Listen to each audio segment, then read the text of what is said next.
պահին ես գտնվում եմ Արդիկ քրակատարողական հիմնարկի ճանապարհին։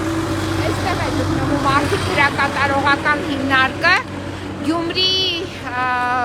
այդ հայտնի դեպքերից հետո, ամսի 20-ից հետո, երբ կալանավորեցին Գյումրիի քաղաքապետին, նաև կալանավորել են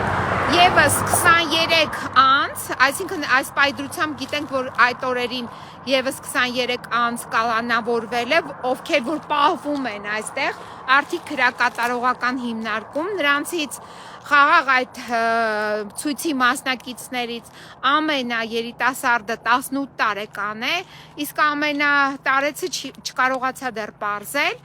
բայց 23-ն են այստեղ պահվում, մենք ունենք ընդհանուր առմամբ շուրջ 5 տասնյակ կալանավորված անձ, որոնց մեջ են նաև կանայք, ովքեր կրում են տնային կալանք,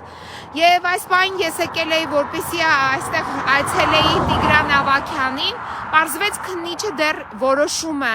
ինձ ներգրավելու չի ներկայացրել քրակատարողական հիմնարկին, այդ կրկնվող բյուրոկրատիա եւ կրկնվող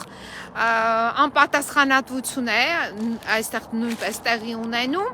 բայց սրանք ամբողջը բոլորը ժամանակավոր երևույթներ են, մենք կհաղթահարենք, բայց բոլոր նրանք, ովքեր թույլ են տալիս այս ապօրինությունները, պետք է հասկանան, որ իրենց հետևից մենք գնալու ենք, կանչելու ենք իրենց պատասխանատվության, հետևաբար թող հետևեն օրենքի տառին եւ հարգեն մարդու իրավունքները, հիմնարար իրավունքները։ Այսօր հարձակվել են Գյումրիի քաղաքի բնակիչների վրա, բայց այդ հարձակումը իրենց չի ներվելու, այս ապօրինի ոտնձգությունները իրենց չեն ներվելու։ Այսքանը ուզեցա հայտնեմ, որ Արդիքում էլ պահվում են ևս 23 գյումրեցի, հանիրավի գտնվում են այստեղ կալանավայրում եւ մեր պետությունը հսկայական գումարներ է նաեւ ծախսում կալանավորի վրա, որը չպետք է ծախսեր, այլ պետք է ծախսեր իր նպատակները իրականացնելու համար, մեր ազգային պետությունը։ Բայց դե հասկանում եք, որ մեր ազգային պետությունը այսօր զավթված է թշնամիների կողմից։ Նայեք արագած են այստեղից, այստեղ է դաշտը։ Իդեպ ասեմ, այստեղ նաև պահվել է, ով որ չգիտի, նաև